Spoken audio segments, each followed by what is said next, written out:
Now this is just a little video to show you how I make my sour cream for the raw cheesecake. And it took me a while to actually figure this out, because you can get all these different things that are expensive, but this is really just an old strainer that's very fine. So I don't know if you can see, there's not much light here, but it is, maybe if I put something white behind it.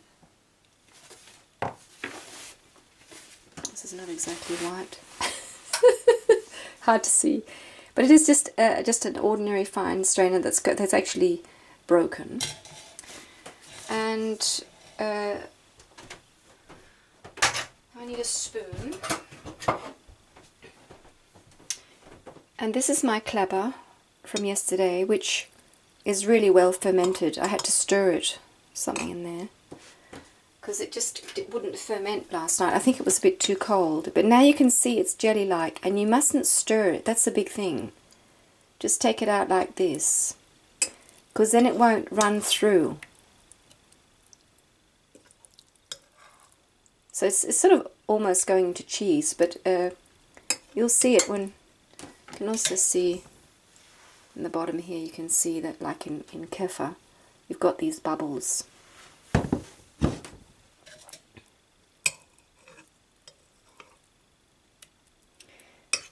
And I just think this is a really brilliant way to do this, because you save all the coffee filters, and also if you use a cloth you have to wash it.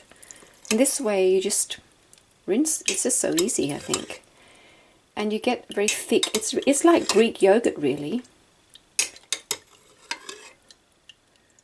So we'll make a nice little portion. You can hear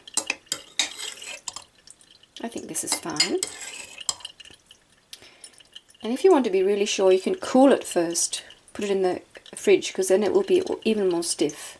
But this is just straight from room temperature. Now you can see in the beginning, it will actually, a bit of milk will come with it. It's not much light here, but I hope you can see it. So some milk solids will sort of sit in the holes now, and I just put a little plate over it. Just an old plate like that, and there we go. Off you go, little sour cream. See you tomorrow. Just want to mention, have it in a cool place. You can put it in the fridge if you like, but the cooler the place, the less sour it's going to be. So it is good to, if you don't want it too sour, to have this in a cool place. There we go. Okie dokie, that's the next day. And I just poured the whey up into a glass so you can see how much whey came out of it. And here we have our sour cream. Just shut the window.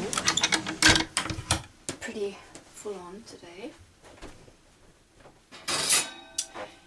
And it's been sitting for a long time, so it's quite cheesy. But I'll just show you what I do.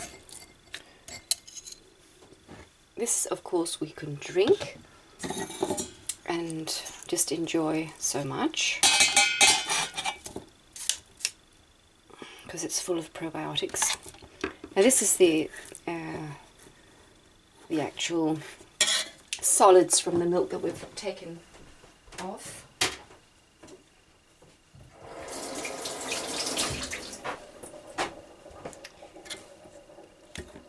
So what we're going to do now is give it a bit of a blend.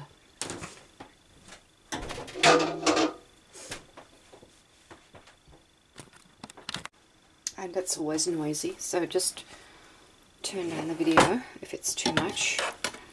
Here we go.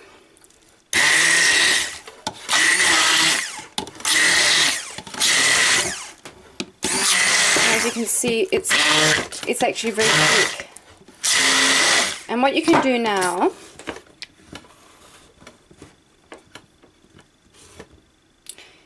is take some of your yogurt or your clabber or what it is you have. I have that here, which is blended and nice, and it's quite runny, but it's smooth. It's not lumpy. Put a bit in and blend again. This is not the best container.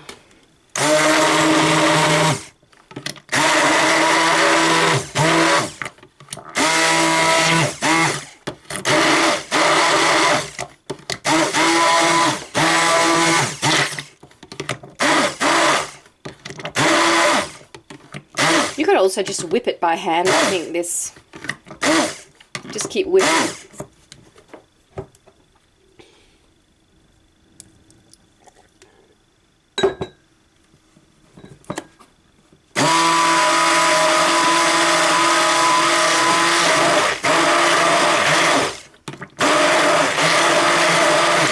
See, it's how it's lovely now.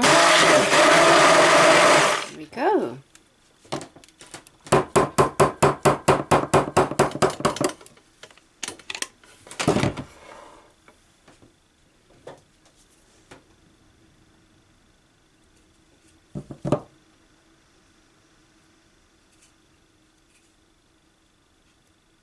I usually just use my finger.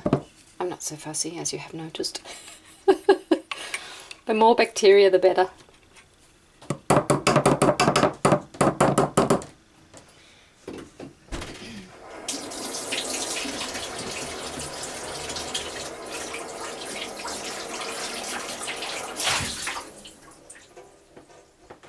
Here we have a lovely little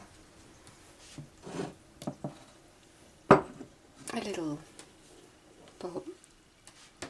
See how wonderful it is? Thick and lovely. So it's really like Greek yogurt because it's only the normal amount of cream. There's not extra cream in it. If you want it more creamy, more fat, you could have added more cream, cow's cream to the clabber. So when you made the clabber, use maybe half milk and half cream. Then you get, of course, you'll get a much creamier product.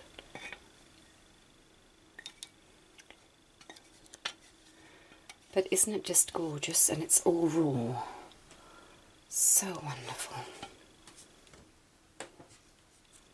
Praise the Lord for the beautiful cow and her beautiful products. There we go. For all sorts of things. So that was the sour cream video. See you, my friend.